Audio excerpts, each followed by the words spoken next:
सनाम को जोहार और नुआ चेनारे सनाम को सगुंदराम तबे चलबन तेन दो सुजान चंद्रपुर हाई स्कूल ओडे तेन गार्डियन मीटिंग हुआ ओडे चलना इतना तली नेल पे ताले चलबन ओडे चल का मीटिंग हुआ साको को लेया ना को बांजमा चलबन कहीं देखा पे तब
सरकार से बयस अनुपात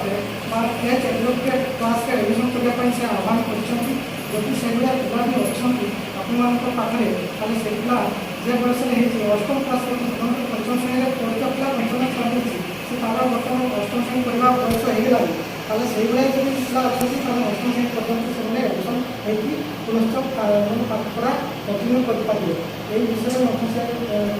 बैंक अच्छी छात्र छात्री मान बयस अनुसार उपयुक्त श्रेणी नाम देखा अनियमित भाव शिक्षा समाप्ति शिक्षक निश्चिंत करवा ये विषय आलोचना पॉइंट अच्छी जदि आपण भितर कौन सेमिका पिला अच्छा आपने कहले आम से विषय बंदोबस्त कर अच्छा कि पिला छाड़ी पिला आपण पिला चाहूे पाठ पढ़ा कि आपड़ी चाहूे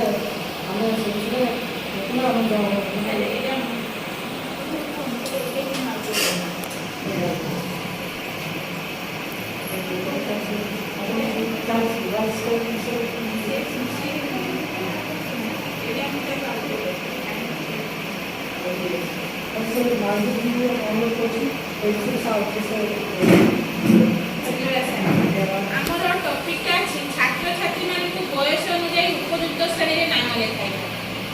जिते आपको पिलाटा जन्म होती आपड़ 3 वर्ष है बेलू कि 4 वर्ष है बेलू कौन कि तार पाठ पढ़ा टाइमटा हो गला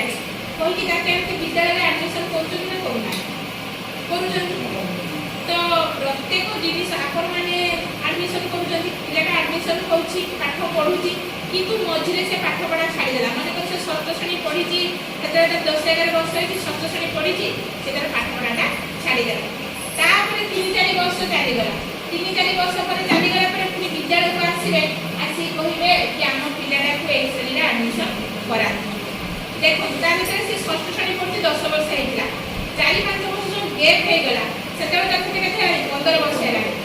आम विद्यालय आडमिशन करदेला आम आडमिशन करूँ पाठ पढ़ा ता भर गेप रहीगला 15 वर्ष तक पिलाटा आडमिशन हो मैट्रिक पास कर गला बेलू 18 वर्ष 18 वर्ष हो 18 वर्ष पर से +2 पढ़िबो कि +3 पढ़िबो पढ़ी जेते चाकरी खोजबाक जिबा बेलकु तार सेते बयस सीमा ही थिबो तेणु से आत्म स्वरोजगार हेई परिला कि आपण मते कहंतु हेई परिला कि ना ना प्रथम प्रधान कारण है सेटा से लेखा जाय कि छात्र छात्री मानक बयस अनुसार उपयुक्त श्रेणी जदि आमे उपयुक्त श्रेणी ताकू प्रमाण अनुसार नाम लेखे कि हमर 16 वर्ष बेलकु जदि पिलाटा मैट्रिक पास कर जाय थांता तान से 17 18 बेलकु +2 पास करके +3 पास करबाटा उपयुक्त बयस हेई जाय थांता तापर से विभिन्न प्रकार जो परीक्षा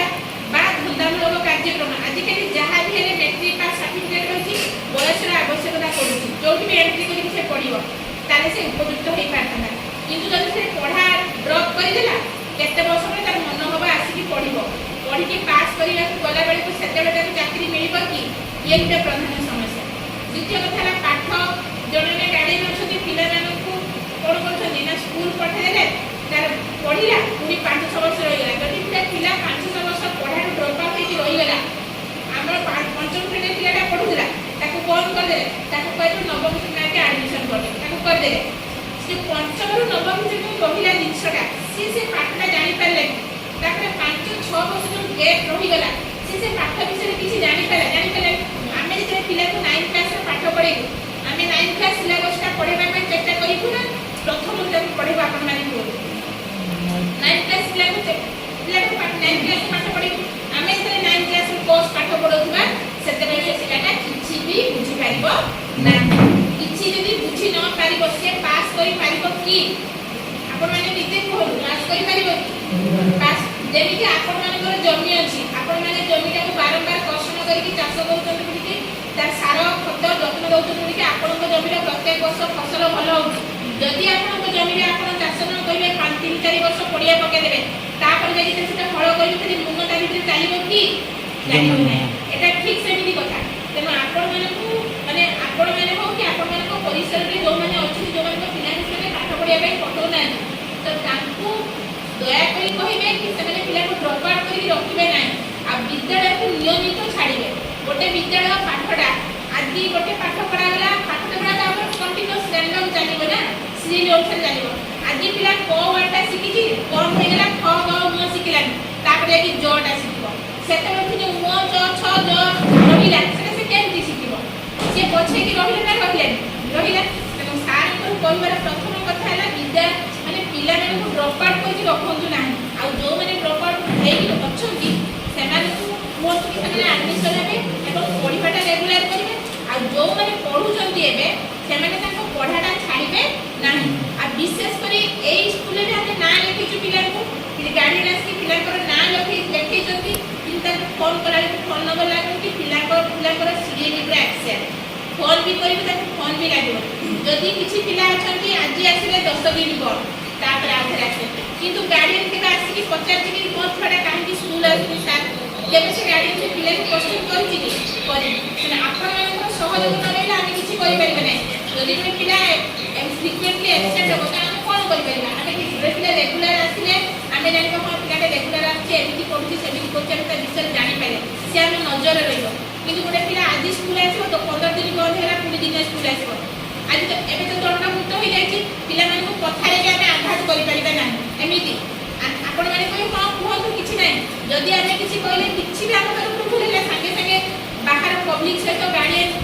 सब कोन करबे शिक्षक माने ऊपर चढ़ी बसिबे से चिंता करिवे तू कोनटा भूल हेछि कि नै तेना आपण माने को सचेतन होबा दरकार आपण माने को पिला स्कूल आसुची कि नै स्कूल आसी के बाहर रे कोठी रहउची कि नै आपण माने सप्ताह रे थरे कि 10 दिन रे थरे 8 दिन रे थरे विद्यालय को आसंतु कि मो छोटा सार स्कूल आछि कि नै मो छोटा केति पाठ पढुची खाता करी कि देखौची कि नै कोन करूची आपण माने जेते टीचर माने को कांटेक्ट रे रहिबे हमर भी लोक हां ए पिलाटा गार्डियन आसीतरा से ता गार्डियन ना विषय कहतला हां आमे ता लक्ष्य रखिबा जानिबा हम आख्या करे से भी रोक एमिति सब पिला हम आख्या रहते किंतु तीन जन को समन्वय न होइले विद्यालय रे उन्नति हे परिबो नै शिक्षक छात्र छात्री अभिभावक ए तीन जन ट्रायंगल जो अछि तो तीन जन को समन्वय था निहाती आवश्यकता रहै एमान का अब एई तीन जन को समन्वय रहिले विद्यालय रे रिजल्ट होलबा सहित आपण मान को पिला भलो करिबो कि भविष्य रे उन्नति करिबो एति करिबो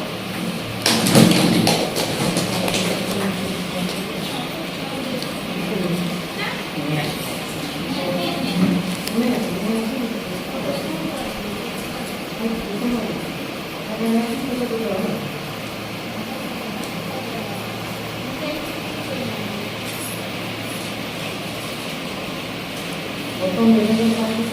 ଗାର୍ଲସ ଏଜୁକେସନ୍ ବିଷୟରେ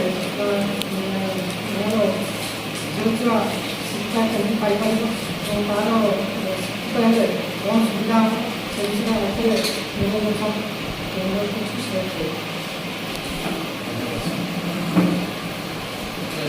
ବାଳିକା ମାନେ ଯେଉଁମାନେ ଗାର୍ଲସ କିଭଳି ମାନେ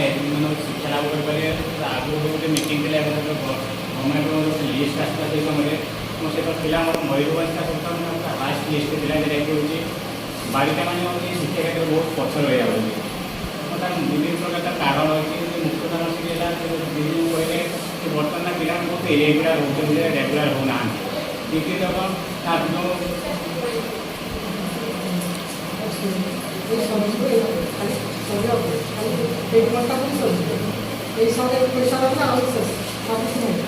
ଆମେ ଜାଣିଛେ ବର୍ତ୍ତମାନ ଆମେ ସ୍ୱାଧୀନ ଭାରତ ନାଗରିକ ହେଇଯାଏ କିନ୍ତୁ ଆଗରୁ ଥିଲା ନାରୀ ଶିକ୍ଷା କରୁଥିଲେ ମାନେ ପଥର ଉପରେ ମାନେ କ'ଣ ନିୟମ ଥାଏ ନାରୀମାନେ କେବଳ ଗୋଟେ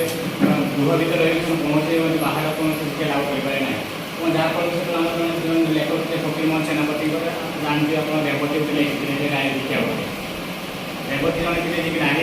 ତାଙ୍କର ପ୍ରବଳ ଆଗ୍ରହ ଥିଲା ଶିକ୍ଷା ଲାଭ କରିବା ପାଇଁ କିନ୍ତୁ ତାଙ୍କର ସମାଜ ଏବଂ ପରିବେଶ ତାର ହେଉଛି ଶିକ୍ଷା ଲାଭରୁ ସେ ବଞ୍ଚିତ କରୁଥିଲେ। ଏବଂ ଯେତେବେଳେ ସେ ହେଉଛି କୌଣସି ନିୟମ ଯେହେତୁ ଅଛି ଖାତିର କଲେ ନିୟମ ଯେହେତୁ ସେ ଶିକ୍ଷା ଲାଭ କରିବା ପାଇଁ ଯେତେବେଳେ ଆଗ୍ରହ ପ୍ରକାଶ କଲେ ଏବଂ ଶିକ୍ଷା ଲାଭ କଲେ ଏବଂ ସେହି ସମୟରେ ସମାଜରେ ସେତେବେଳେ କୁସଂସ୍କାର ସବୁ ଚାଲିଥିଲା ଏବଂ ସେହି ସମୟରେ ଚାଲିଥିଲା ହେଉଛି ହଇଜା ଧାରାବାନ୍ତି ଯେତେବେଳେ ହେଲା ସେତେବେଳେ ହେଉଛି ରେବତୀ ଯାଇଥିଲେ ଯେ ଇଏ ଶିକ୍ଷା ଲାଭ କଲା ବୋଲି ଏହା ହିଁ ସବୁ ହେଇଥିଲା ସେତେବେଳେ ଇଏ ଅନ୍ଧବିଶ୍ୱାସ ଥିଲା କିନ୍ତୁ ଏବେ ସେଗୁଡ଼ା ସବୁ ଦୂର ହେଇଯାଇଛି। ଏବେ ଗୋଟିଏ ନାରୀ ଗୋଟେ ହେଲା ହେଉଛି ବାଳିକା ସେ ଆରାମସେ ରହି ତା ନିଜର ଇଚ୍ଛା ମୁତାବକ ଥିଲା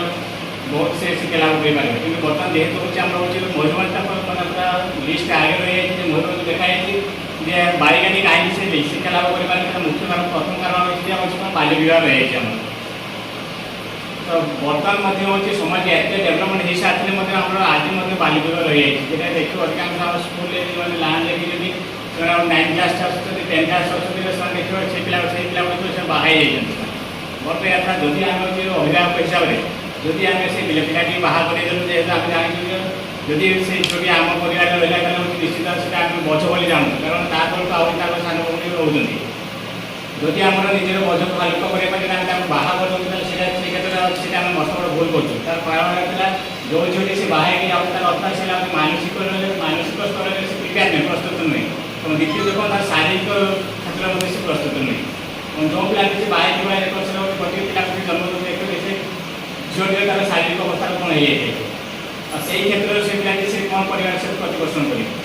କିନ୍ତୁ ସେହି ସମୟରେ ସେ ତାର ଶିକ୍ଷା ଲାଭ କରିବା ଉଚିତ ମାନେ ତାର ସମୟ କିନ୍ତୁ ଆମେ ସେଟା ଖାତିର ନ କରିକି ଆମେ କ'ଣ ନା ତାକୁ ବିବାହ କରୁଛୁ ବା କିଛି ପିଲା ଅଛନ୍ତି ବାପା ମାଆଙ୍କ କଥାକୁ ନ ଖାତିର କରି ମଧ୍ୟ ସେ ସ୍ୱଇଚ୍ଛା ସେମାନେ ଏହି ସମୟରେ ମଧ୍ୟ ବିବାହ କରିଯାଉଛନ୍ତି ବିବାହ ସିନା ସେମାନେ କରିଯାଉଛନ୍ତି ସେ ପରମୁହୂର୍ତ୍ତ ସେମାନେ ରିଲାଇଜ୍ କରୁଛନ୍ତି ପସ୍ତଉଛନ୍ତି ଯେ ମୁଁ ଯେଉଁ ବିବାହ କରିଦେଲି ମୁଁ ମୋର ନିଜ ମନ ପସନ୍ଦ କିନ୍ତୁ ତାପରେ ସେଟା ମାନେ ହେଉଛି ନିଜ ଅନୁତାପ କରୁଛନ୍ତି ଯେ ମୁଁ ମସ୍ତ ବଡ଼ ଜୀବନ ହିଁ ଭୁଲ କରିଛି କାରଣ ଜୀବନରେ ସେ ଆଉ କେବେ ସୁଖ ପାଇବ ନାହିଁ। ଯଦି ଗୋଟିଏ ପିଲା ଗୋଟିଏ ଯଦି ଝିଅ ସେ ବର୍ତ୍ତମାନ ସମୟରେ ଯେଉଁ ଆଧୁନିକ ସମୟରେ ଯେଉଁ ଝିଅମାନେ ରହିଲେ ସେମାନେ କେବଳ ବର୍ତ୍ତମାନ ସମୟରେ ମୁଁ କେବଳ ସ୍ୱାବଲମ୍ବୀ ହେବି କେବଳ ମୁଁ ନିଜେ ସ୍ୱରୋଜଗାରକ୍ଷମ ହେବି ମୁଁ ଆଉ ବିବାହ କରିବା ସେକେଣ୍ଡରେ ରହୁଛନ୍ତି ମୁଁ ବିବାହ କରିବାକୁ ସେ ଛାଡ଼ି ଦେଉଛନ୍ତି ବର୍ତ୍ତମାନ ଆଗେ ସେମାନେ କହୁଛନ୍ତି ମୁଁ କିଭଳି ହେଉଛି ଗୋଟେ ଲାଇନ୍ ଲାଗିବି କିଭଳି ହେଉଛି ରୋଜଗାର କରିବି ସେଇଟା ପ୍ରଥମେ ଦେଖୁଛନ୍ତି।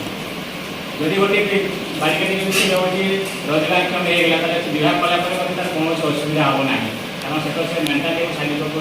କ୍ଷେତ୍ରରେ ସେ ପ୍ରସ୍ତୁତ ରହୁଛି। ଯଦି ବି ତାଙ୍କର ହେଉଛି ବୈବାହିକ ଜୀବନରେ ଯଦି କିଛି ଗୋଟେ ପ୍ରୋବ୍ଲେମ୍ସ ହେଲା ସେ ଆରାମସେ ତାର ନିଜର ଜୀବନକୁ ଅତି ସୁରୁଖୁରୁରେ ସେ ହେଉଛି ଅତିବାହିତ କରିପାରିବେ। ସେଥିପାଇଁ ପ୍ରଥମେ ଆମେ ସମସ୍ତଙ୍କୁ ଅନୁରୋଧ କରିବି ଯେ ଆମ ବାଳିକା ଶିକ୍ଷାଟା କିଭଳି ମାନେ ହେଉଛି ମାନେ କ'ଣ ଆଗକୁ ବଢ଼ିବ ଏବଂ ଆମେ ପ୍ରତ୍ୟେକ ଆଡ଼େ ସେ ସଚେତନ ହେବା ଯେଉଁ ପିଲାମାନେ ଆଲି ମ୍ୟାରେଜ୍ ହେଇଯାଉଛନ୍ତି ତାଙ୍କୁ ଆମେ ହେଉଛି ବନ୍ଦ କରିବା ସେଇଟା ତ ନିଶ୍ଚିତ ଅପରାଧ କାହିଁକିନା ଗତ ବର୍ଷ ଏଇ ବର୍ଷ ସେମାନେ ଆମେ ପାସ୍ କଲେ ହଷ୍ଟେଲରେ ଗୋଟେ ପିଲାଟା ରହୁଥିଲା ସେ ଟୋଟାଲ ହଷ୍ଟେଲ ମାସେ କି 2 ମାସ ହେଲା ତାପରେ ସେ ଆସିଲାନି ସେ ରେଗୁଲାର ସେ ଆକ୍ସନ୍ ନେଲା ଏବଂ ଯେତେ ଆକ୍ସନ୍ ନେଲା ଆମେ ବାରମ୍ବାର ତାଙ୍କୁ କଲ୍ କରୁ ତାଙ୍କ ଘର ଲୋକ ସେ ପ୍ରଥମ ସେ ଉଠେଇଲେନି ଯେଉଁ ଫୋନ୍ ନମ୍ବର ହେଇକି ସେ ଆଉ କେଠି ଲାଗିଲା ଏବଂ ତାଙ୍କୁ ଯାହା ମାନେ ସବୁ ତାଙ୍କ ଠିକଣା ଦେଇକି ତାଙ୍କ ଫୋନ୍ ନମ୍ବର କଲେକ୍ଟ କରାହେଲା ଏବଂ ତାଙ୍କୁ ହେଉଛି ଗାର୍ଡ଼ିଆନ୍କୁ ଫୋନ୍ କରାହେଲା ଏବଂ ତାଙ୍କ ଗାର୍ଡ଼ିଆନ୍ ପିଲା ନା ସେ ତା ବାହା ହେଇଯାଇଛି ଆମକୁ ଯେହେତୁ ସେଟା ପାଠ ପଢ଼ିବାରେ ମାନେ ବର୍ତ୍ତମାନ ତାର ଏଜ୍ ହେଇନାହିଁ ଯଦି ତ ସେ ବାହା ହେଇପାରିଲେ ଆୟ ନ କରାଯାଉ ସେ ଦଣ୍ଡ ମିଳିଲେ ନିଶ୍ଚିତ ଭାବରେ ଏବଂ ଯାହା ତାର ହେଉଛି ପୁଣି ତାର ଶାଶୁ ଯିଏ ତାର ହେଉଛି ଶାଶୁଘରେ ଯାଇଥିଲେ ତାଙ୍କୁ ଘରକୁ ଗଲେ ପରୀକ୍ଷାର ପୂର୍ବ ଦିନ ତାଙ୍କ ଘରକୁ ଗଲେ କହିଲେ ବାହା କିଛି ବୋଲି ନା ସାର୍ ଆମେ କଲେ କମସେ କମ ପରୀକ୍ଷା ଗାଡ଼ି ପରୀକ୍ଷାଟା ଯାଏ କମସେ କମ ନା ସାର୍ ମାନେ ଆସନ୍ତାକାଲି ମୋର ବାହାଘର ମୁଁ ଯାଇପାରିବି ଆଉ ସିଏ ତାର ସେଇଠି ସେ କ'ଣ କଲା ତାର ବାହାଘରଟାକୁ ସେ ଇମ୍ପୋର୍ଟାନ୍ସ ବୋଲି ସେ ମନେ କଲା କିନ୍ତୁ ତାକୁ ବହୁତ ରିକ୍ୱେଷ୍ଟ କଲା ପରେ କହିଲା ଦେଖ ଯଦି ତୁମେ ବାହାର କର ଆମେ ଯଦି ମାନେ ଏଇଟା ବହୁତ କ୍ୟାସ୍ ହେବ ଯଦି ଆମେ ହେଉଛି ମାନେ ଆମର ଲିଷ୍ଟ ଆସିଲା ଡକର ପିଲାଟା ହେଲା କାହିଁ କ'ଣ ହେଲା ଲିଷ୍ଟ ଆସିଲେ ସେଟା ଆପଣ ହିଁ ବୁଝିବେ ଆମେ ହିଁ ବୁଝିବୁ କାରଣ ସେ ପଇସା ଆସିବ ବହୁତ କ୍ୟାସ୍ ହେବ ସବୁଠୁ ବେଟର ତୁମ ମୋତେ ପରୀକ୍ଷା ଦେବେ ଏବଂ ଯାହା ଆପଣ ସେ ଶେଷ ମାନେ ହେଉଛି ରିକ୍ୱେଷ୍ଟ କରି ଅନୁରୋଧ କରି ରଖିଥିଲେ ମୁଁ ଆସିଲେ ପରୀକ୍ଷା ଦେଇଥିଲେ ଆଉ ପରୀକ୍ଷା ଦେଇଛି ପାସ୍ କରିଗଲେ ଲାଭ ମାନେ କାହାର ଦେଲେ ତାର ହିଁ ଫାଇଦା ନା ଆମେ ସମସ୍ତେ ସବୁ ଚାହୁଁଛୁ ମାନେ ପିଲାମାନେ ଭଲ ରୁହନ୍ତୁ ତୁମର ହିଁ ସେଇଟା ସବୁ ଫାଇଦା ହେବ ତୁମ ଯାହା ବି ତୁମେ ପାସ୍ କର କାରଣ ତୁମ ହେଉଛି ଚାକିରି ନ କଲେ ବି ବର୍ତ୍ତମାନ ହେଉଛି ଅନ୍ୟ ସବୁ ଧନ୍ଦା ପ୍ରକଳ୍ପ ସବୁ ରହିଛି ଟେଲରିଂ ଷ୍ଟାର୍ଟ କରିପାରିବ ଯାହା ବି ତୁମେ ହେଉଛି କରିପାରିବ ମାନେ ପାଠଟା ନ ପଡ଼ିବ ବର୍ତ୍ତମାନ ସାର୍ଟିଫିକେଟ୍ ନିହାତି ଦେଉଛନ୍ତି ପ୍ରତ୍ୟେକ କ୍ଷେତ୍ରରେ ସେ ବାଳିକାଟା ହଉ ବା ବାଳିକା କାହାର ହେବ ବାଳିକାଟା ହେଉଛି ନିହାତି ତାର ଦରକାର ତାର ବାହା ହେଇଗଲା ବାହାଘର ଯାହା ସେ ପାଇଗଲା 10 କ୍ଲାସ୍ରେ ବେଶୀ ତାର ପାସ୍ କରିଗଲା ସେ ଟେଲରିଂଟା ଶିଖିପାରିବ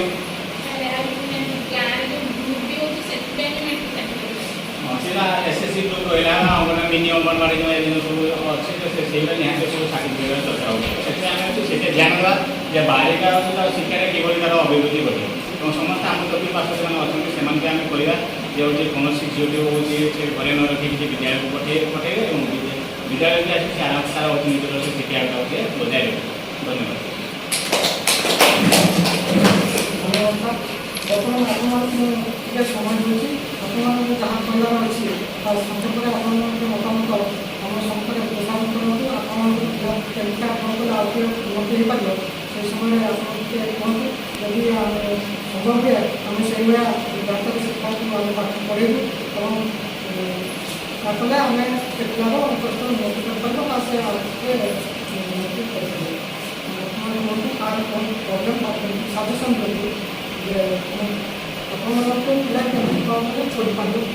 ଆପଣଙ୍କର ଦୁର୍ବଳ ଅଛି ସେ ଭାଇକା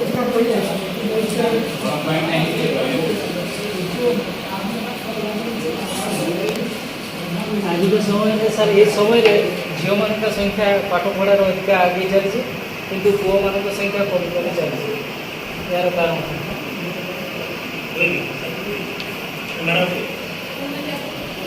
ପୁଅ ସଂଖ୍ୟା ସାର୍ ଧୀରେ ଧୀରେ କମି ଚାଲିଛି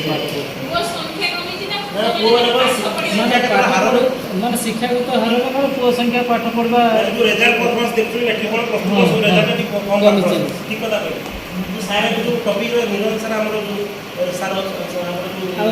ଆଉ ଗୋଟେ ସାର୍ ମାନେ ଗୋଟେ କ୍ଲାସ୍ରେ ଦେଖିବେ ଅଧିକାଂଶ ମାନେ ଝିଅ ସଂଖ୍ୟା ବେଶୀ ରହୁଛି ପୁଅ ସଂଖ୍ୟା ପାଠ ପଢ଼ା ମାନେ ଆସିବା କମ୍ ରହୁଛି ମାନେ ଯଦି ସେଠି 100 ଜଣ ଝିଅ ଥିବେ ସେଠି 2-3 ଜଣ ପୁଅ ଥିବେ ପାଠ ପଢ଼ା ଅଧିକାଂଶ ଆମେ ଯେତିକି ବୁଲୁଛେ ଦେଖୁଛେ ଏପରି ଦେଖୁଛେ ପୁଅ ସଂଖ୍ୟା ମାନେ ଦିନକୁ ଦିନ କମି ଚାଲିଛି ପାଠ ପଢ଼ା ଅତି ବେଶୀଟା ପାଠ ପଢ଼ୁଛେ 9 କ୍ଲାସ୍ 10 କ୍ଲାସ୍ ତାପରେ ଆଉ ନାହିଁ ସିଆଡ଼େ ଆଉ ଯାଉନି ସାର୍ ଏବେ ପଚାରିଲେ ପ୍ରଥମ କଥା ହେଉଛି ଯେ ଝିଅମାନଙ୍କର ଶିକ୍ଷା କ୍ଷେତ୍ରରେ ଯେଉଁ ଉନ୍ନତି ଘଟୁଛି କିନ୍ତୁ ପୁଅ ପିଲାମାନଙ୍କରେ କାହିଁକି ଅବନତି ଘଟୁଛି ଇଏ ହେଲା ତାଙ୍କର ପ୍ରଥମ କ୍ୱେଶ୍ଚନ୍ ଥିଲା। ଦ୍ୱିତୀୟ କ୍ୱେଶ୍ଚନ୍ ଥିଲା ଯେ ଆମେ ଯେଉଁ ସ୍କୁଲ ହେଉ ବା କଲେଜ ହେଉ ଏମାନଙ୍କର ଦେଖିବା ଛାତ୍ରଛାତ୍ରୀମାନଙ୍କର ଯେଉଁ ସଂଖ୍ୟା ବଢ଼ୁଛି ତାଙ୍କ ଅନୁସାରେ କହିବା ଅନୁସାରେ ବଢ଼ୁଛି କିନ୍ତୁ ଛାତ୍ରୀମାନଙ୍କ ସଂଖ୍ୟା ବଢ଼ୁଛି ଛାତ୍ରମାନଙ୍କ ସଂଖ୍ୟା କ'ଣ କମି ଯାଉଛି ଏଇଟା କ୍ୱେଶ୍ଚନ୍ ଥିଲା। ଆହୁରି ଏମିତି ବହୁତ ଜିନିଷ ଅଛି ନା ସେଟା ବହୁତ ଜିନିଷ ଅଛି କିନ୍ତୁ ତାପରେ ମୋର ଯେତିକି ଅଭିଜ୍ଞତା ବା ମୁଁ ସମାଜକୁ ଯାହା ଦେଖୁଛି ବା ଆମେ ଯାହା ପରିଲକ୍ଷିତ କରୁଛୁ ତା ଉପରେ ଆମେ କିଛି ଅଭିଜ୍ଞତା ଜଣେଇବୁ ଯେ ସାର୍ ଯେଉଁ ଆମର ଟପିକ୍ଟା ମେନ୍ ଟପିକ୍ଟା ସାର୍ ଯେଉଁ ଡିସ୍କସନ୍ କରାହେଉଥିଲା ଯେ ବେଟି ବଚାଓ ବେଟି ପଢ଼ାଓ ବେଟି ବଚାଓ ସେଇଟା ହିଁ ବହୁତ ବଡ଼ ଇମ୍ପୋର୍ଟାଣ୍ଟ ଟପିକ୍ ତାରି ଭିତରେ ସବୁ ଜିନିଷ ଲୁଚିକି ଅଛି। ଯେ ଆଜିକା ଡେଟ୍ରେ ଆମର ମୟୂରଭଞ୍ଜ ମାଟିରୁ ଝିଅ ଅଛି କି ଦେଶର ରାଷ୍ଟ୍ରପତି ଆଜି ହେଇପାରୁଛନ୍ତି ଆପଣ ଚିନ୍ତା କରନ୍ତୁ ସିଏ କେଉଁ ଭଳିଆ ସେତେବେଳିକା ଯୁଗରେ ସେ କେଉଁ ଭଳିଆ ସେ କେତେ ପରିଶ୍ରମ କରି ତାଙ୍କ ଲାଇଫ୍ର ହିଷ୍ଟ୍ରି ମୁଁ ପଢ଼ିଛି ରମାଦେବୀ ଅବଶ୍ୟ ସେ ପଢ଼ୁଥିଲେ ଏବଂ ତାଙ୍କର ଯେଉଁ ଲାଇଫ୍ର ଯେଉଁ ଷ୍ଟ୍ରଗଲ୍ ଯାଇଛି କାରଣ ନାରୀ ପାଖରେ ଭଗବାନ ସେତିକି ଶକ୍ତି ଦେଇଛି ମା' ହେବା ପୁରୁଷ ପାଖରେ ସେ ଶକ୍ତି ନାହିଁ ଯିଏ ଜନ୍ମ କରିକି ଲାଳନ ପାଳନ କରିକି এবং বড় করুছি তাহলে নিশ্চিত সে দুনিয়ার ସବୁকিଛି ପରିବର୍ତ୍ତନ କରିପାରିବ ସବୁକିଛି କରିବ ଯେ ଦେଶକୁ ଆଜିକା ଡେଟ୍ର ନାରୀମାନଙ୍କୁ ଦେଖନ୍ତୁ କେଉଁ କ୍ଷେତ୍ର ସେମାନେ ନାହାନ୍ତି ଆଗ ଖାଲି ଶିକ୍ଷା କ୍ଷେତ୍ରରେ ପାଠ ପଢ଼ା ସ୍କୁଲ କ୍ଷେତ୍ରରେ ବି ଆସୁଛନ୍ତି ତା ସହିତ ବିଜନେସ୍ କ୍ଷେତ୍ରରେ ବି ସେମାନେ ଭଲ କରୁଛନ୍ତି ତେଣୁ ଥରେ ତାଙ୍କୁ ଆମେ ବିଶ୍ୱାସ କରିକି ଯଦି ଆମେ ସପୋର୍ଟ କରିବା ହଜବେଣ୍ଡ ହିସାବରେ ହଉ କି ଭାଇ ହିସାବରେ ହଉ କି ବାପ ହିସାବରେ ହଉ ନିଶ୍ଚିତ ଭାବରେ ତାଙ୍କ ଉପରେ ଯଦି ଆମେ ଭରସା କରି ଥରେ ଦେଖିବା ନିଶ୍ଚିତ ଭାବରେ ସେମାନେ ପୁଅମାନଙ୍କଠାରୁ ଭଲ କରିବେ କାହିଁକି ଭଲ କରିବେ ଏଇଥିପାଇଁ ଭଲ କରିବେ ନା ସେମାନେ ପାଖରେ ଭଗବାନ ଗୋଟେ ଏଇଟା ଗୋଟେ କୁହନ୍ତି ଏଇଟା ମୁଁ ଟିକେ ଯେହେତୁ ଟିକେ ଭଗବାନ ଗୋଟେ ବିଲିଭ୍ କରେ ମୁଁ ଭାବେ ଏଇଟା ମୋ ଥିଙ୍କିଂ ଅନୁସାରେ ଆପଣମାନଙ୍କୁ ଚିନ୍ତାଧାରା ଜାଣିବି ଯେ ଭଗବାନ ନାରୀମାନଙ୍କ ଥ୍ରୁରୁ ଆମେ ଜନ୍ମ ନେଇଛୁ ଯେହେତୁ ନାରୀମାନଙ୍କ ଥ୍ରୁରୁ ଜନ୍ମ ନେଇଛୁ ନାରୀ ପାଖରେ ସେତିକି ସହନଶୀଳତା ଶକ୍ତି ଅଛି ସେତିକି ଧୈର୍ଯ୍ୟ ଶକ୍ତି ଅଛି ସେତିକି ଆମର ଛୋଟ ପିଲାରେ ବି ଯେ ପ୍ରଥମ ଯଦି କହିବା ପ୍ରଥମ ଯେ ଶିକ୍ଷୟିତ୍ରୀ ସେ ହେଉଛି ତାର ପ୍ରଥମ ମା ଘରକୁ ଯିଏ ଘରଣୀ କରି ରଖୁଛି ଘରକୁ ଉପରକୁ ଉଠାଉଛି ତାର ସିଏ ବି ହେଉଛି ତାର ସ୍ତ୍ରୀ ବା ତାର କାହାର ଗୋଟେ ମା ବି ହୋଇପାରିବା ତାହେଲେ ସେଇ ଅନୁସାରେ ନାରୀ ପାଖରେ କ'ଣ ଅଛି ଯେ ଆଜିକା ଡେଟ୍ରେ ଦେଖନ୍ତୁ ଆମେ ଏତେ ଜଲ୍ଦି ଗୋଟେ ଝିଅଟେ ସେ ତାକୁ କୁପତି କାମ ହୁଏନି ଗୋଟେ ମତିଭ୍ରଷ୍ଟ ଯେଉଁ ଜିନିଷଟା ଆମେ କହିବା ଯେଉଁଟାକି ଆମର ବ୍ରେନ୍ର ଯେଉଁ ଫଙ୍କସନ୍ କହିବା ନେଗେଟିଭ୍ ଆଉ ପଜିଟିଭ୍ ନେଗେଟିଭ୍ଟା ପୁଅ ପିଲା ଶୀଘ୍ର ଆକ୍ସେପ୍ଟ କରିନେଉଛି বা শীঘ্র নেগেটিভ আড়ু যাচ্ছে গোটে মোবাইল সপোজ ধরা সে মোবাইলটা আমি দেখা গেলে আমার আজকাল সাইকোলজি দেখুছে যে পুଅ ପିଲାମାନେ শীঘ্র নেগেটিভকে অলরেডি শীঘ্র আক্সেপ্ট করছেন কিন্তু গোটে ঝিও পিলা সে সবুলে চিন্তা করুছি যে প্রথমে মু যদি বদলাম হেবি তাহলে দেখুন ওটা আমার হিন্দি মানে আজ আসিনা সেটা আমার স্কুলে বেড়ে বেড়ে টপিকটা ডিসকসন হুয়ে যে স্যার মো ঝিও যদি বাহা হয়ে লুচিকি পড়েব তাহলে মু কেতে বদলাম হেবি যদি মো পুଅটা হয়ে লুচিকি পড়ে তাহলে মু কেতে গর্ব অনুভব করতে যা গর্ব নুহে একচুয়ালি মু এতে এতে মানে মতো খরাপ লাগি যে মো পুଅଟା ଗୋଟେ ଝିଅ ନେଇକି ପଳେଇ ଆସୁଛୁ ସେମିତି କିଛି ଖରାପ ଲାଗେ ତାହେଲେ ଚିନ୍ତା କରନ୍ତୁ ଗୋଟେ ଝିଅ ପାଖରେ ଏତେ ଶକ୍ତି ଭଗବାନ ଦେଇଛନ୍ତି ବି ଯେ ସିଏ ଚିନ୍ତା କରିବାର ଶକ୍ତି ଆପଣ ଚିନ୍ତା କରନ୍ତୁ ଏଇଟା ସାଇନ୍ସ ବି କହୁଛି ଯେ ଯଦି ଗୋଟେ 18 ବର୍ଷ ଗୋଟେ ଝିଅଟାକୁ ନେବା বা ଗୋଟେ 15 ବର୍ଷ ଝିଅକୁ ନେବା ଏବଂ ଗୋଟେ 25 ବର୍ଷ ପୁଅକୁ ନେବା ଏବଂ ଦେଖିବା ଯେ ତାଙ୍କର ମ୍ୟାଚୁରିଟି ଯଦି ଦେଖିବା ୱେ ଥିଙ୍କିଂକୁ ଯଦି ଦେଖିବା ନିଶ୍ଚିତ ସମାନ ଆସିବ କାରଣ ଗୋଟେ ଝିଅଟା ଅତି ଜଲ୍ଦି ସେ ମ୍ୟାଚୁର ହେଇଯାଉଛି ତା ମ୍ୟାଚୁରିଟି ପିରିୟଡ଼ ଗୋଟେ ଝିଅମାନଙ୍କର ଦେଖାଯିବ ଅତି ଜଲ୍ଦି ସେ ମ୍ୟାଚୁର ହେଇଯାଉଛି ସେଟା କେଉଁଟା ଠିକ୍ କେଉଁଟା ଭୁଲ କେଉଁଟା କେଉଁଟା ସବୁ ଜିନିଷ ସେ ଶୀଘ୍ର ଜାଣିପାରୁଛି କିନ୍ତୁ ଗୋଟେ ପୁଅ ଏତେ ଜଲ୍ଦି ସେ ଜିନିଷକୁ ସେ ବି ଆକ୍ସେପ୍ଟ କରିପାରେ ତାର ସାଇଣ୍ଟିଫିକାଲ ରିଜନ୍ ବି ସବୁ ରହୁଛି ହରମୋନାଲ ଡିସବାଲାନ୍ସ ବି ରହୁଛି ବା ଯେଉଁ ଜିନିଷ କ୍ଷେତ୍ରରେ ରହୁଛି ଯାହା ବି ହଉ ଯେ ଆଜିକା ଡେଟ୍ରେ ଆମେ ଦେଖୁଛେ ମେଟ୍ରିକ୍ ରେଜଲ୍ଟ ହଉ ଏ ବର୍ଷ ମେଟ୍ରିକ୍ ରେଜଲ୍ଟ ବା ପ୍ରିଭିୟସ୍ ମେଟ୍ରିକ୍ ରେଜଲ୍ଟ ଦେଖିବେ ଶିକ୍ଷା କ୍ଷେତ୍ରରେ ଝିଅମାନେ ଦେଖିବେ ସବୁ କ୍ଷେତ୍ରରେ ତାଙ୍କର ପାସ୍ ଆର ଅଧିକ ଅଛି ପୁଅମାନଙ୍କର ଅପେକ୍ଷା এটা দিনକୁ ଦିନ ଏଇଟା ବି ବଢ଼ିବ କେବେ କମିବନି ତାହେଲେ ଏଇଟା କ'ଣ ପାଇଁ ହେଉଛି ତାହେଲେ ଚିନ୍ତା କରନ୍ତୁ ଆପଣମାନଙ୍କ ଝିଅକୁ ସେତିକି ଭରସା ବିଶ୍ୱାସ କରିକି ଆଜି ପାଠ ବା ସ୍କୁଲକୁ ପଠାଉଛନ୍ତି ବୋଲି ପାଠ ପଢ଼ୁଛନ୍ତି ବୋଲି ସେ ଚିନ୍ତା କରନ୍ତୁ ସେ ଆଜି କେତେ ମାନେ କେତେ ଦିନକୁ ଦିନ କେତେ ତାଙ୍କ ଶିକ୍ଷା କ୍ଷେତ୍ରରେ ସେ ନିଜକୁ କେତେ ଇମ୍ପ୍ରୁଭମେଣ୍ଟ କରୁଛନ୍ତି ତାହେଲେ ଯଦି ଆଜିକା ଡେଟ୍ରେ ଚିନ୍ତା କରନ୍ତୁ ଝିଅକୁ ଯଦି ଆପଣ ଖାଲି ଭାବନ୍ତେ ଯେ ଘର ଖଣ୍ଡା ସମ୍ଭାଳିବ ବା ଇଏ କେବଳ ଭାତ ତରକାରୀ ରୋଷେଇ କରିକି ଦେବ ବା କାଲିକା ଡେଟ୍ରେ ପର ଘରକୁ ତ ପଳେଇବ ସେଠି ଯାଇ ଶାଶୁ ଶ୍ୱଶୁର ହୋଇ ରହିବ ମୋର ତ ଇଏ କିଛି କରିବ ନାହିଁ ତାହେଲେ ସେ ଜାଗାରେ ମୁଁ କ'ଣ ପାଇଁ ପିଲାକୁ ପାଠ ପଢ଼ିବି କାହିଁକି ସ୍କୁଲ ପଢ଼ିବି ଏଠି ଆପଣମାନଙ୍କ ନିଶ୍ଚିତ ମାନସିକ ସ୍ତରରେ ପରିବର୍ତ୍ତନ ଆସିଛି ଯେଉଁଥିପାଇଁ କି ଆପଣ ନିଶ୍ଚିତ ଝିଅମାନଙ୍କୁ ଆପଣ ସେମିତିଆ ଭାବନାରେ ଆଉ ଦେଖୁନାହାନ୍ତି ଏବଂ ସ୍କୁଲକୁ ପଠାଉଛନ୍ତି ଏବଂ ଦେଖନ୍ତୁ ନିଶ୍ଚିତ ସେ ପିଲା ଯେତେବେଳେ ଆଜିକା ଡେଟ୍ରେ ଶିକ୍ଷା ଲାଭ କରୁଛି ଆପଣ କାଲିକା ଡେଟ୍ରେ ନିଶ୍ଚିତ ଭବିଷ୍ୟତରେ ସେ ଆପଣଙ୍କର ପରିବାରଙ୍କ ସହିତ ସେ ପର ଘରକୁ ଯେତେବେଳେ ଗଲେ ବି ସେ ସେଠିକା ଦୁଇଟା ପରିବାରକୁ ସେ ନିଶ୍ଚିତ ସମ୍ଭାଳିବ କାରଣ ଗୋଟେ ପୁଅ କେବଳ ନିଜ ପରିବାରକୁ ସମ୍ଭାଳୁଛି କିନ୍ତୁ ଗୋଟେ ଝିଅଟେ ଦୁଇଟା ପରିବାର ସମ୍ଭାଳୁଛି ତାର ନିଜ ବାପ ଘରକୁ ସେ ଯେତିକି ଇମ୍ପୋର୍ଟାନ୍ସ ଦେବ ନିଶ୍ଚିତ ଭାବରେ ସେ କେବେ ଭୁଲିବନି ଯେ ମୋ ବାପ ବା ମା କେତେ ପରିଶ୍ରମ କରିକି ସେ ପାଠ ପଢ଼ିଛି ସେ କେବେ ସେ ଭୁଲିବନି ନିହାତି କେବେ ଭୁଲିବନି କାରଣ ମୁଁ ଦେଖୁଛି ଆଜିକା ଡେଟ୍ରେ ଆମେ ଯେ ଭାବୁଥିଲେ ପୁଅ ଜନ୍ମ କରୁଛେ ମୋ ବାପା ମାଆଙ୍କୁ ବଡ଼ ବୁଢ଼ା ହେଲେ ସେବା କରିବା ଏଇଟା ଏବେ ବି ଭୁଲ ଦିନକୁ ଦିନ ପ୍ରମାଣିତ ହେଲାଣି ଆପଣ ନିଜେ ପରିଲକ୍ଷିତ ହେଉଥିବେ ତ ନିଶ୍ଚିତ ଭାବରେ ଦେଖନ୍ତୁ ଝିଅମାନେ ବାପା ମାଆଙ୍କର ସେତିକି ସେବା ଶୁଶ୍ରୂଷା କରୁଛନ୍ତି ଯେତିକି ପୁଅମାନେ ବି କରୁନାହାନ୍ତି ତେଣୁ ମୋର କହିବା କଥା ହେଉଛି ଖାଲି ଶିକ୍ଷା କ୍ଷେତ୍ରରେ ନୁହେଁ ବହୁତ କ୍ଷେତ୍ରରେ ବି ପରିବର୍ତ୍ତନ ଆସୁଛି ଏବଂ ଏଇଟା କାହା ପାଇଁ ହେଉଛି ଆପଣମାନଙ୍କ ପାଇଁ ବା ଆମମାନଙ୍କ ସମସ୍ତଙ୍କ ପାଇଁ ଆମେ ନିଜେ ନିଜେ ଦିନକୁ ଦିନ ଆମେ ସଚେତନ ହେଉଛେ ଏହାର ହେଉଛେ ଆମେ ଭାବୁଛେ ଯେ ନାରୀ ବା ଗୋଟେ ଝିଅଟେ କେବଳ ଆମର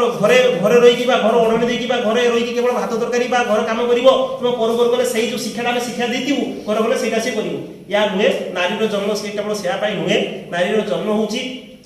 যে যেহেতু সে গোটে মা রূপে পরিগণিত হয়ে পারুছি সবুকিছি করিপারুছি দেশকে আগেবার বি তার বহুত কিছু নিশ্চিত নারী পাখর সবু প্রকার অছি সেটি ক্ষেত্রে আপনার বিশ্বাস ভরসা করে দেখুন বা ইয়ে করতু বা আপনার সমাজের যে ঝিও মানে বি পাঠ পড়ু না বা ইয়ে করুনা তারপর আপনার নিশ্চিত তাকে থরে আমি কন্টাক্টরে আনতু বা স্কুলকে আনতু আপনার করবে যে আমি নিশ্চিত সে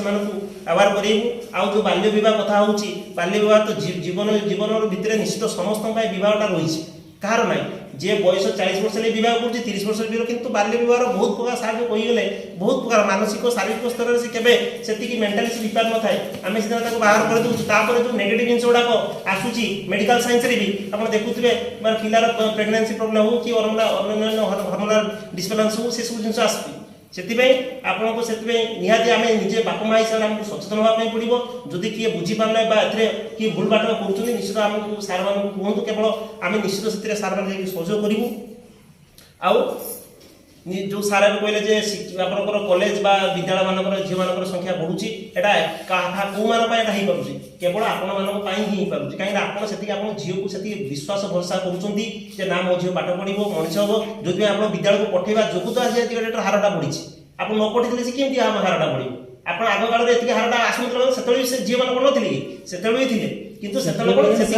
आमर भावनार से आम परिवर्तन आम करूँ जे झील भावुलु झील केवल घर रहा शाशु को जीव। से आजिका डेट्रे जो आम रेजल्टा देखुचे केवल आपण मानकर परिवर्तन ही परिवर्तन आसती। आगु को देखिए आहरी परिवर्तन आसो, बहुत किसी परिवर्तन आम निजे देखिए। आउ जो कहले सार जो कहले पुओ मान क्षेत्र में कहले पुओ मान क्षेत्र समस्त तो मुझे कथा हूँ पुओ पिला मानकर कौन हो आम भी क्लास में देखुचे आम उदाहरण मुझे स्कूल कथा भी कहबी आप देखिए आम स्कूल पुओ पिला झील पिला बहुत भल पढ़ुं एवं कहीं देखिए जहाँ कथा कहे मानुच यहाँ हूँ बहुत बड़ जिन टीचर मान कथा को जी मानव सी निश्चित भल मनीष हम। मुझे देखुची आम जी माड़ शासन उठी आम तो पिला को किसी इंडायरेक्टली हो डायरेक्टली किसी कह भी पारानी आम जहाँ बुझी से बातल माल कहीकि आम पाठ पढ़ा आउ कि सेमती तो से जुग थिला निश्चित आम देखुचे प्रथम टीचर मान से मानुची कि मुझे देखुची मुझे मो निजर अभिज्ञता कहबी झील मैंने मो कथा निश्चित बेसी शुणुं पुओ मान अपेक्षा एवं तार भी बहुत किसी अच्छी जोटा कि पुओ मैंने आजिका डेट्रे कौन होना से जेहेतु घर बापा माँ को भी दरकार पड़े झील मैंने जी मानुवे देखिए आप घर पुओ मैंने जी मानते से किसी कम करते कभी से पुओ मान शुणी पड़े यहाँ कौन एमती हो निश्चित भाव निश्चित मानसिक स्तर में जोटि आम नेगेटिव जिन गुड़ाक बेसी स्प्रेड नेगेटिव जिन आप मोबाइल हो अन्य सांगसाथी हो खराब आड़ को पुओ मैंने बेसी जाऊँ प्रति जो भल पाइबा भक्ति से सब दिन दिन कमी जाए ना से टीचर मान मानुना टीचर मान बही पढ़ुं आज आम पिला पाठ पढ़ुचे आम भी बही पढ़ुचे काले कौन प्रोब्लेम पिला कौन आम नेगेटिव कहूँ कि आमको मैंने कम्प्लेन करी आम किसी गाड़ी देले भी आम ये करेंगे आमको भी चाकरी प्रति बही आस से आम देखुचे कौन जे पिला कथा मानव से पाठ पढ़ुचे पढ़ू न पढ़े ना ये आम चिंताधारा बेले आमको आने पड़ुची एमती आम चिंता आने पड़ुची कि बेले कौन आम देखुचे आम कौन कथा जी कहीदेवा हट काली कहते गोटे झील पिला किए पिला जी पॉजिटिव नेवा दरकार नेगेटिव भी देवा दरकार। से मानसिक स्तर में कहते गले मानसिक स्तर में परिवर्तन निश्चित आसी आगू आसो एपाई आपण मैंने निश्चित प्रायतः आप सचेतन हो सारे आगू आहरी सचेतन करार अच्छी जो मैंने पे आसुना झील मैंने हो पुओ मैंने हो आपके जाकि निश्चित कहतु गवर्नमेंट बहुत स्कीम आसमी क्लास 8 जाकि जन पिला 5 छाड़ी 8 आडमिशन एभलिया स्कीम आप आगुरी नाला मुझे फास्ट टाइम आज शुणी एमती भी हो पार्टी बहुत भल जिन जो पिला लाज बाड़ू जे ना मुझे जीविका मोर बयस गलानी से जाइए भी आसिक आडमिशन कर ये तो बहुत बड़ जिन शिक्षा क्षेत्र में कारण शिक्षार जो पर्यटन उन्नति नई आम के मन रखिए आम के आम देशर जो आमर जो बालांसटा रोचे देशर आम जो अधिक गरीब धनी गरीब भितर जो तारतम्य पार्थक्यटा रोचे केवि सामान आसीपर ना आ देश के उन्नति हो पार ना जेबे शिक्षार उन्नति हम आउ केवल से नारी मानकर केवल आम भाव से जन्म ने जनगणना हिसाब से आपंकर भावे जनगणना से नुहे भोट क्षेत्र अन्य क्षेत्र सबुथ निजर मत व्यक्त सब्यस्त करेंगे देश को आगे पारे से मुझे आपको रिक्वेस्ट करी मो तरफ और आम स्कूल तरफ जे आपण मानकर जीवन को बहुत पाठ पढ़ातु सहयोग करूँ जदि से निश्चित आप आशा विश्वास थरी करके देखूँ निश्चित भाव देखिए से निश्चित काली डेट्रे आप देखते आम स्कूल मैडम मान संख्या अधिक आम सार केवल जन अच्छे निरज सार हेड सार आम सब मैडम संख्या कहीं अधिक डेट्रे आज से निज इंडिपेंडेंट हो पार्टी निज परिवार प्रतिपोषण करेंगे प्लस मैरेज पर भी शाशु घर भी चलुच्च दुईटा कथा बुझुं कौन केवल शिक्षा ही आज डेट्रे गरीब जन धनी पार्टी आज निजे स्वावलम्बी भी हो पार्टी से आप झील मानक से देखते नहीं झील मैंने किसी करेंगे सब किसी करेंगे थोड़े विश्वास कर देखूँ ये बहुत समय माने अपेक्षा कर धैर्य धैर्यच्युत होगा मुझे बर्तमान जीवा ना आउ कि शुणा बर्तमान सही कहला